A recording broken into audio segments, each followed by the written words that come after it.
They call me Cousin Jack. Yay! Right, okay, hopefully some of you know what that means. I'm a Cornishman. I was born and bred in Cornwall, like my parents before me, and their parents before them. Now, Cornwall's a funny old place. Cornwall's like the lazy bastard younger brother of the Celtic family. You know, the Scots invent things, the Welsh sing things, the Irish party for the rest of us. The Cornish, we just sit around and do a bit of surfing. Haven't really achieved very much. But it was a good place to grow up, and I was always aware that we were different to the English.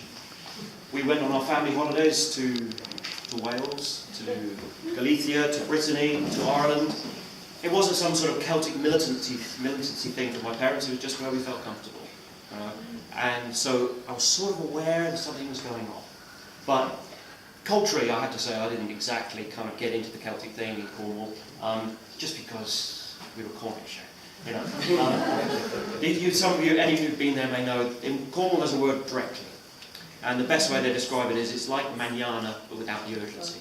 Everything in Cornwall gets done. There's a kind of a general philosophy in Cornwall that if you don't actually do anything, not much can go wrong. There's a lot to be said for that.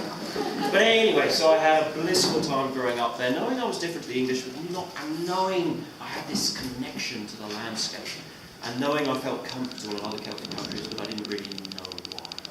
But then, I reached that age when I had to go off into the big wide world and do some studying, tertiary education, and my parents weren't having me going to any Sassenach University, they sent me to Scotland.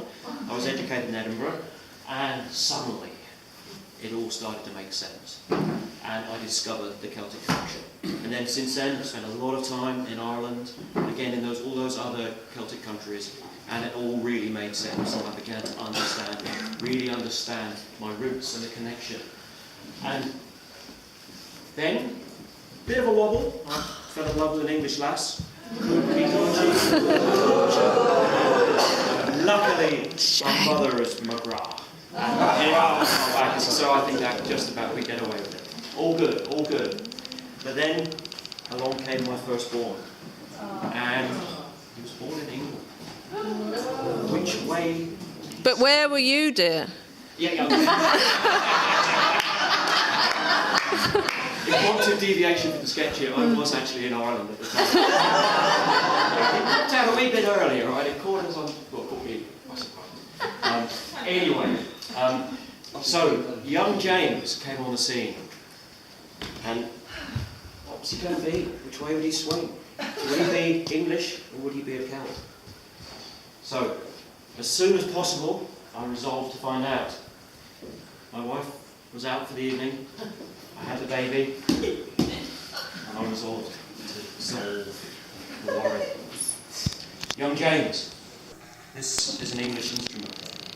This is English music.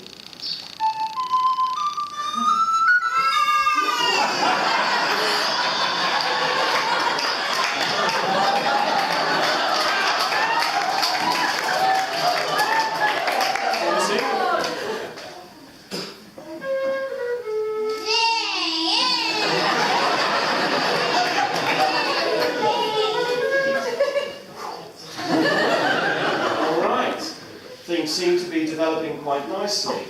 So, my young lad. Prompt.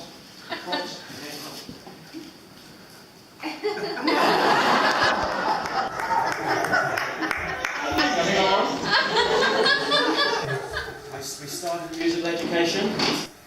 Play something for them, James.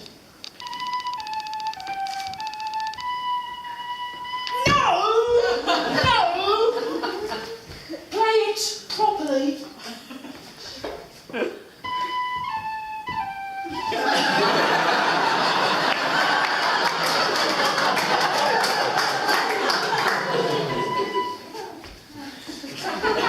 Okay.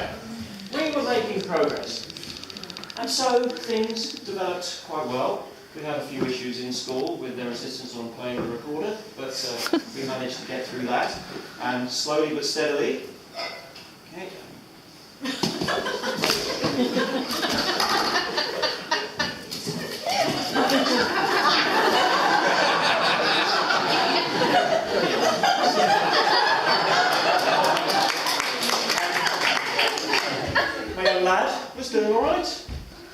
play something from James?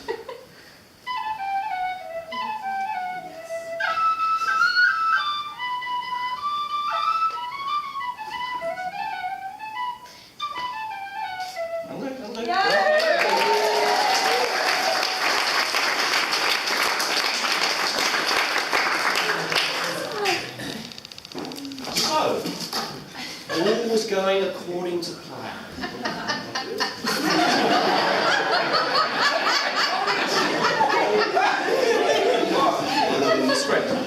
All was going according to plan.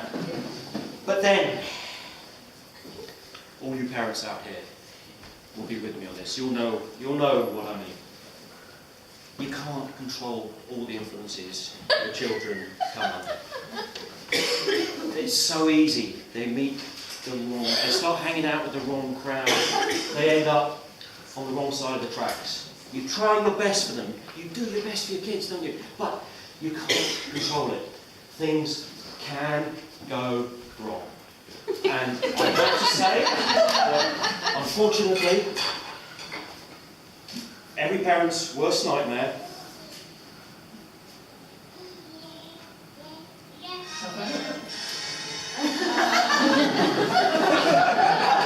my son discovered jazz.